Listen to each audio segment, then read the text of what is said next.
What's up, everybody? Welcome to another Angle of Pursuit podcast, your fantasy football, sports betting, and NASCAR home here at FakePigskin.com. I'm your host, Kyle Robert. You follow me on Twitter at NotoriousKRO.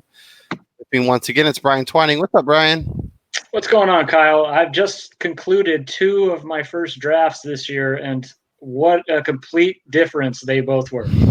Yeah, I also had one earlier this week, so that's why we're here. We want to give you guys kind of a quick overview of some things we picked up in our draft, because you can mock all you want. You can go in with expectations. You can go in with a plan, and then the draft starts and all that goes out the window, and you're like, all right, let's fly by the seat of our pants, make some decisions. Obviously, having players you like is awesome. And having targets and having ideas. And then you have a guy that's kind of MIA in the draft, like I did, who takes 3 quarterbacks in the first 7 rounds. You have a guy, you have a plan on going in, and you assume that if you pick kind of in the middle, that most drafts, the running backs just start flying off the board, and Michael Thomas will just fall right into your pretty little lap, and you'll be off and running. And then he goes 1 pick before you. Oh, I can't believe you just said that. That is like a dagger, as that actually happened to me. Same as me. I was right. I had the 7th pick. I thought, okay, I'm not getting top 6, but I feel like he'll fall to me there. The person in front of me happened to grab him, and so we're going to go over a couple things we learned, a couple things we figured out from our draft. Brian's done a couple. I've done 1 so far. So, Brian, I guess, what was your biggest takeaway, or was there one thing that happened in either of your drafts that like shocked you or surprised you really? Okay, so first of all, I think going into draft season, I think it's very important for everyone to understand that you need to be an amoeba entering a draft. Like, you cannot be concrete in your plan there, because you never know what's going to happen in your draft room. And on that note, in my first draft that I did, which is a full PPR league, no keepers, Todd Gurley. Okay, I hope you're sitting down here. Todd Gurley was selected 5th overall.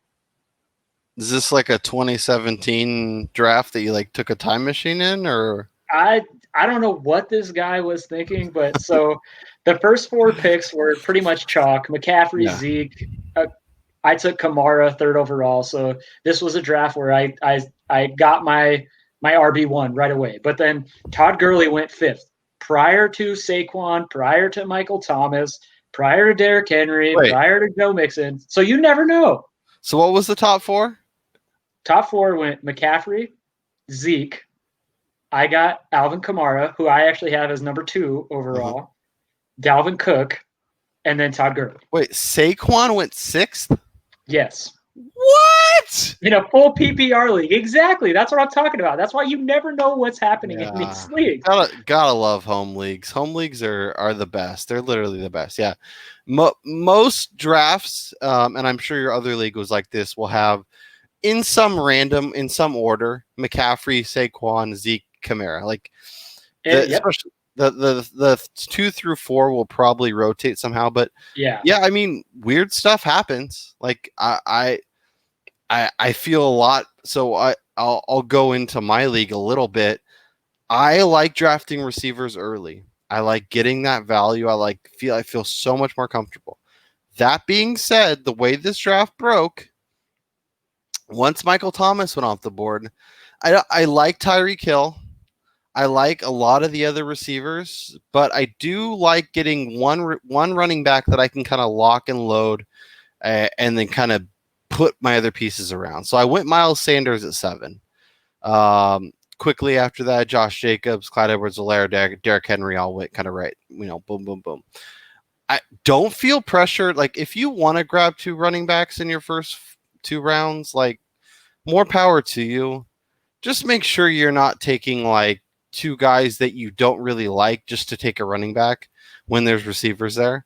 But I went Miles Sanders, and then I got Travis Kelce on the way back. And I know, Brian, you like to wait at tight end. I'm more open to grabbing him, and Travis Kelce sitting there at 2.6, which is a guy that honestly I thought about taking at 1.7, and then I got Todd Gurley, and I didn't feel super comfortable doing it, especially because a lot of my mocks I don't go that way. But I do feel like Todd Gurley is a good value, and I'm very happy to take him in the third round, especially the way running backs were coming off the board. Yeah. I mean, he was like RB 14 or 15 in this draft. So I was happy to have him. Like him or Fournette are like two running backs in the third round that are intriguing to me based upon their price. And then I loaded up on receivers. I got Robert Woods, I got Terry McLaurin, I got Michael Gallup, I got Marvin Jones, I got McCole Hardman, I got Sterling Shepard, I got DeAndre Swift, a guy that I'm coming around a little bit more on, and I like DeAndre Swift's a guy that either I'm drafting in two scenarios. I'm drafting in, I have two stud running backs that I feel great about, and he's my third option where I could be a little patient at the beginning, make sure he's going to get the carries, and then use him. Or I wait and wait and wait. I load up on stud receivers, and he's my potential RB1 breakout, and I draft, like Latavius Murray and some others, Jordan Howard, some other solid options at running back that won't kill me, and kind of go that way too. But so that was, and then I got Alexander Madison, who I've talked about, and then I got Bryce Love, who we'll see how it shakes out. Antonio Gibson's still my favorite guy in that offense, but at in the 13th round where running backs were going, I feel like it's a good shot. I feel like I'll know within the first couple weeks if he's a thing or not. He's going to be a part of it, and then he's an easy cut. What about you? Break down your drafts for me, and was there obviously they were a little different in terms of one is more running back heavy, one's more receiver heavy. So the one where I took Alvin Kamara 3rd overall and Todd Gurley went 5th overall, when it came back around to me, so this is a 12-person full PPR league. It wound up being that only Michael Thomas and Devontae Adams went in the first round. Now, in a full PPR league, to me, that's absurd and almost stupid. Like, people are just not doing their homework. And this is where I actually found myself kind of lucky in terms, because when it got all the way back to me at, 221 or something, Nick Chubb was there.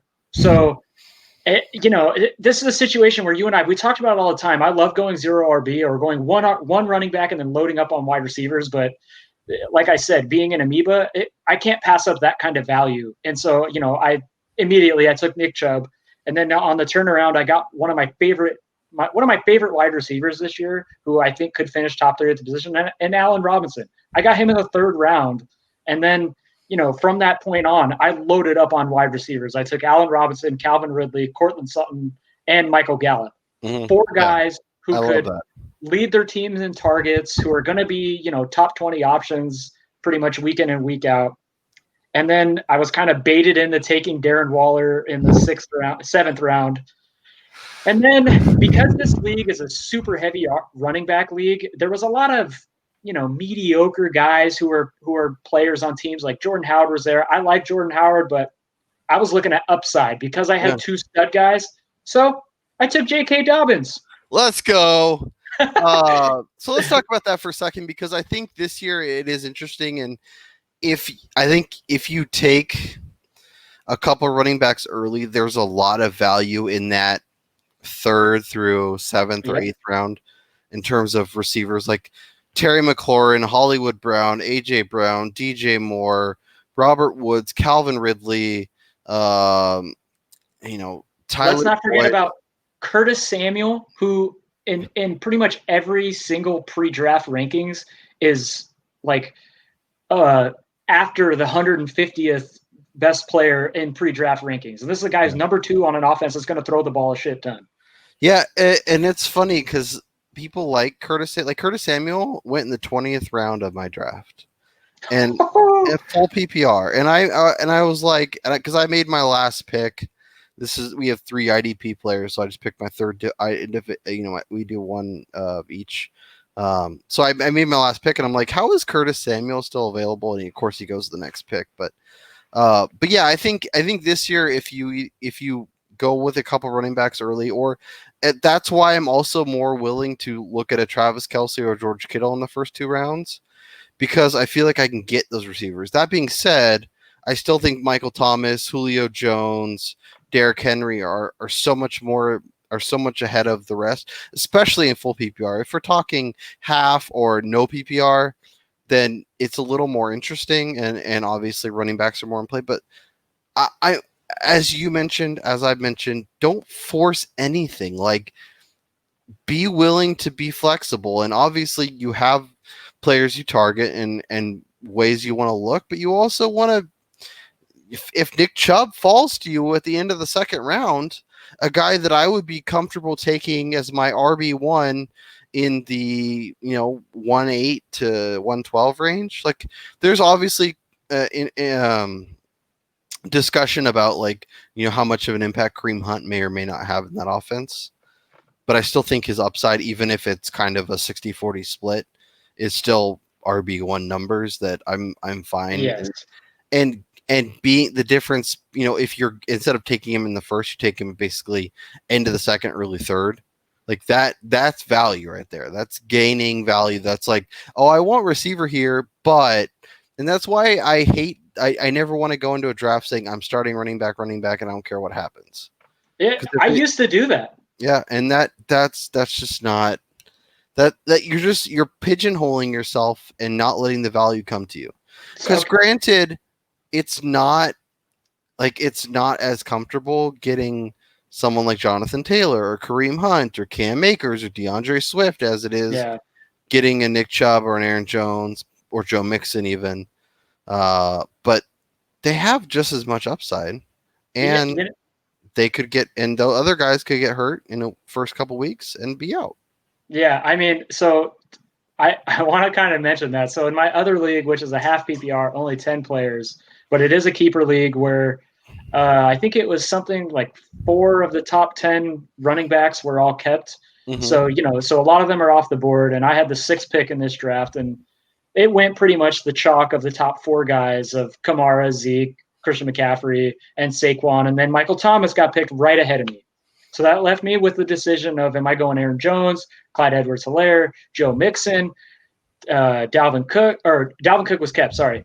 So, we were into that next like tier of running backs where I'm to the point now where I'm not going to chase the position. I'm going to look at the value. So I actually went Julio Jones right there. Like, he's a guy who you love. I'm a little down on, but I just kind of saw the board and I kind of knew that running back or wide receivers are probably going to start going. So I snagged myself my wide receiver 1. It came back around to me, and who's sitting there other than Devontae Adams, another top 3 wide receiver? So I took Devontae Adams. Fucking silly. Like, and then hold on. And then on the turnaround back in round 3, who's sitting there other than the guy who I took as my wide receiver 1 in the PPR league? Allen Robinson. I mean, forget running backs. Who the hell needs running backs? Granted, you don't have a RB1, but you have Julio, Devontae, and Allen Robinson. That could be 3 of the top 5 receivers at the end of the year. Exactly. You and that's can what piece together the running backs, and if you have a good quarterback, it'll all work out. Like, that's why you need to be flexible, and that's why you're the same owner. You did 2 drafts, and you go completely different. Running back heavy, receiver heavy. Yeah, and then, so now that I'm like loaded at the wide receiver position, now I'm looking at the values at running back. And I hate Adam Gase more than anybody in the world right now, because I don't know why the hell they're trading for Kalen Ballage, but I got Le'Veon Bell in the 4th round, David Montgomery in the 5th round, and our boy Rojo in round 6. All 3 guys who are likely to be the top running back for their teams. They're not going to put up amazing numbers, but all serviceable guys at the position. And to that point, later in the draft, I went with the high upside guys of J.K. Dobbins again in round 10, Latavius Murray round 11. You got Dobbins in round 10? Yes, Alexander Madison in round 11 or in round 12. After I took Latavius Murray, 3 guys who can all be RB1s if they were to take over the lead role. And that's steal. He went 5-12 in mine, so 60th pick overall. And that right there, that's every draft that I do now. I'm looking for the value at the pick that I'm taking, and there's very few guys that I'm like, okay, I'm drafting this guy. Did you find that a lot of teams went double quarterback, double tight end? And is that I really didn't see that. Okay. In the one draft I did do, most of the teams took two quarterbacks, and obviously we extended the rosters a little bit this year just because of the potential COVID. I took two quarterbacks, but I took Stafford and Jared Goff, and I like both those guys a ton this year. But I do worry about Stafford being hurt, so that's why I was a little more. If I had Mahomes or Lamar or even Deshaun or Kyler or something like that, Dak, like I wouldn't take another one. But if I'm worried about potential playing time or them missing time, like I'm definitely going to look that way. I do. Go ahead. I do want to mention though, in both drafts, I do this every single year. My last two picks are kicker and defense. So I did that in both drafts. And then as soon as waivers cleared, I dropped both those guys and I picked up a backup quarterback and whatever the highest upside wide receiver running back was that I saw that was left that could potentially jump into a starting role prior to the season starting. And I will play it by ear going into the first week of the year with those other two positions. So yep, and that's something you'll want to think about is like in this draft, for example, I didn't draft a kicker because you don't have to. So if in some leagues you have to, some leagues you don't. But if it's a kicker and a defense, don't waste picks on them. If you can get a running back that could potentially be the starter, if you can get a receiver that could potentially walk into 80 or 100 targets, like don't like obviously those guys aren't always available late. But I would rather draft a Curtis Samuel. I would rather draft even like take a shot on, is Lamar Miller going to be the guy in New England? Take a shot on, I'm just looking at some of the names that went late. Like if you wait and take running backs and receivers and then take Big Ben as your starter, or take, Curtis, like I mentioned, Curtis Samuel, Alshon Jeffrey, D.D. Westbrook. Like you could find names that might pop, and if they don't, you drop them before the season starts and you pick up whatever kicker on whatever offense you like for week one and you roll it that way. Was there one guy that you went into your draft that you were like, okay, at all costs, I have to get this guy because he's my favorite player for fantasy? Yeah, it was J.K. Dobbins, and he went the pick before. Like basically, my plan was to grab him in the 6th round, and he went 5-12. Like I took DeAndre Swift there. I wanted to take Dobbins there, and part of that is because I took Miles Sanders and Todd Gurley earlier. If I had, say, Odell or Allen Robinson in the 3rd round, and I only had Sanders, then I probably would have been more interested in Dobbins in, say, the 5th or 6th round. But I missed that window. So that was the one. It's funny too, and that's part of the thing about doing a podcast and writing about guys you like, and your league mates are usually people paying attention to that, even if they don't listen to everything or watch everything. They see who you like. So J.K. Dobbins went a little earlier. Brandon Cooks went a little earlier. Guys that I like, and I think my league mates enjoy like frustrating me and taking guys right in front of me because they know it's going to piss me off, and they really like that.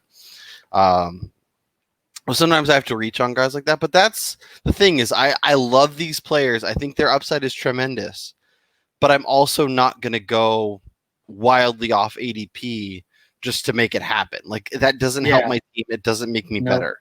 As much as I like Brandon Cooks, I think Terry McLaurin could be a wide receiver one. I think Michael Gallup's going to have a tremendous year. I think Marvin Jones. I think Mecole Hardman has a ton of upside. And in a PPR league, I think Sterling Shepard is a freaking steal in the 12th round.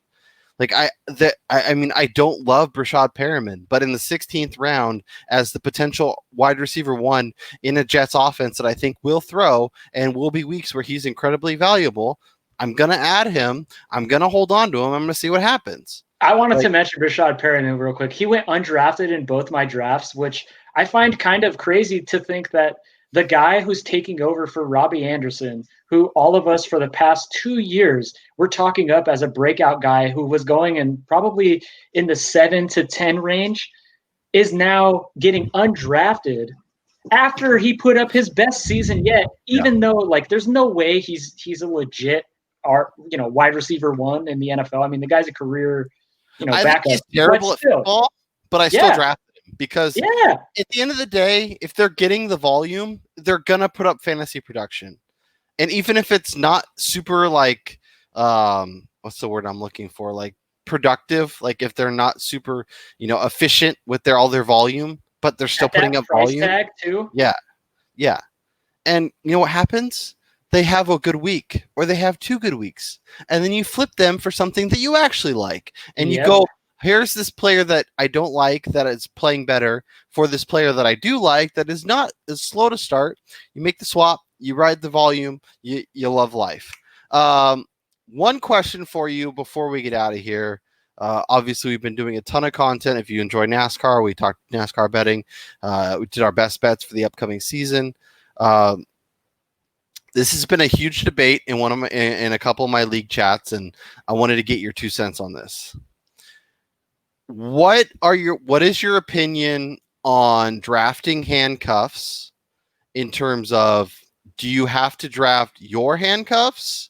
Like, is that something that you make a point of doing? Like the handcuffs for the running backs that you own? Admittedly, I mean, just as recently as I gotta say, maybe 2 years ago, I used to be a big proponent to doing that. Mm-hmm. But now, because just the way the NFL has transitioned, so basically it's going the way of the NBA, where defense is going the way of the dodo, and we're going towards like an offensive, bonanza. I actually am of the belief that I think a person could be successful in a season-long fantasy league by actually building a team after a draft just with free agents. To that point, I will not take a handcuff to a running back that I have. I am all for loading up on handcuffs for other teams. Because if you can steal somebody's RB1 and then potentially use them as like hold them ransom, I think that's much more to your benefit than just having a guy eating a roster spot that'll never see the light of day unless your guy who is better gets injured. So a couple things. First, there's this thing called in fantasy baseball. I don't know if anybody does it in football, but it'd be really fun to do. It's called the Vampire League, where you basically don't draft anybody. You get whatever's left. You put your team together and off the waiver wire, and then you play a team each week. And then if you beat that team, you get whatever player you want. So if I beat you and you have Saquon Barkley and I'm like, okay, give me him, and you have to trade him to me. So if we get cobbled together, maybe 8 other people, I think it would be really fun. I'd be happy to be the vampire team. We would fight over who wants to be the vampire team. I'll let you take that one. But so your stance is very much in line with what mine is in terms of, and obviously it depends on your league and how you kind of structure your rosters, and roster size too. I think has a lot to do with it. But I'm much more inclined in drafting Aaron Jones and Kareem Hunt than I am in drafting Aaron Jones and Jamal Williams or AJ Dillon. I'm more inclined to draft Alvin Kamara and Alexander Mattison than Dalvin Cook and Alexander Mattison. And I know you're going to say, well, if that guy goes down, then you don't have it. But so here's my counterpart. And I get a lot of pushback from my league mates, and they tell me I'm an idiot. And I mean, I can't deny it. Like I'm probably like sometimes anyways, I am shooting for upside and potential to win the whole thing. And if drafting Dalvin Cook and Kareem Hunt, I feel like I'm getting one player plus upside, where if I'm only getting 2/3 of the value, like if I draft Nick Chubb and Kareem Hunt, Like I need one of them to go down and one of them to be good, and Yep. it's going to be a lot of like, okay, well now I'm still need a running back. Like I'm obviously able to swap in the other guy, but I just like there's so much more upside in potentially landing 2 RB1s than it is to land 1 RB1, even if it's for the whole season. I was just going to say, I think to me, it's basic math. I mean, if you hold the handcuff to a guy that you roster, just simply for the possibility that the top guy gets hurt, you're trading 1 for 1. Whereas if you hold somebody else's handcuff and their guy gets hurt, you now have 2 RB1s to that person's 0, which is a benefit to you. I'm laughing because the person that I was arguing with in the group chat said, "Oh, it's basic math. You're swapping in one guy for one guy, so you're using the same argument." So let us know down in the comments. Are you I need to draft my handcuff, or I like to draft other teams' handcuffs and potentially do that? Because the other fun thing to do with that is if I draft your team's handcuff and your running back goes down, then I can trade him to you for something else. And then maybe I get something else that I wanted. And all of a sudden this guy's the starter and I can get a really good receiver I like that can help put my team over the top. That's my mindset. It's not something that's going to be super consistent. Yeah. So, you're not going to get your B+, but it's going to give you an A+, or, if your running back gets hurt, then you're scrambling and have to figure it out. But one more point to this argument is another thing that frustrates the hell out of my league mates, and something I do on a weekly basis is if I have a bench spot for a guy who just, he's not producing or he's just not performing, I will, prior to Sunday's kickoffs, look for the highest upside handcuff, sign him just to stash on my bench, just in case. That is something I put into place last year, and that is a tremendous tip. And maybe we can do some like tips and tricks and stuff for this upcoming season. But if you especially injury prone running backs or running back that you think, okay, if the starter goes down this week, this guy steps into volume and could be really, a good player for the upcoming weeks. If you have flexibility, if you have, say, a second quarterback that you're not going to be using for a couple of weeks, if you have whatever, drop them, pick up that player, and then if next week they're still healthy, drop them for that hot waiver wire ad and on to the next week. But that's a great point. Yeah, I think it's something that's helped me, compete for championships year in and year out. It's maybe frustrating to your league mates, but who cares? That just means that you're playing fantasy game better than them. If you're proactive on the waiver wire, you're doing something right. And that's simply how it is. Especially if you're waivers or fab. Like I like playing with fab anyways, just because I want to be able to bid on players I want. I don't want your crappy team that has one less win to get them just because you have one less. Suck. Yeah. Anyway, so Brian, this was fun. Good review. Good talk. As I mentioned, our YouTube is full of stuff. So if you're prepping for the season, if you're getting ready for drafts, like I have a bunch next weekend. I'm still grinding away at what I want to do, who I want to target, being flexible, knowing that, okay, if I have to go running back early, these are my receiver targets. If I go receiver early, these are the running backs that I'd like to get. These are my late round finds, all that stuff. So check out our YouTube page. Hit us up in the comments. Hit us up on Twitter. You can see our Twitter handles there at FPAOP for the show. We're on Instagram at FP Podcast. I'll put it in the show notes. You can follow us there. If you're on IG, for Brian Twining, I'm Kyle Robert, and we'll talk to you guys next time.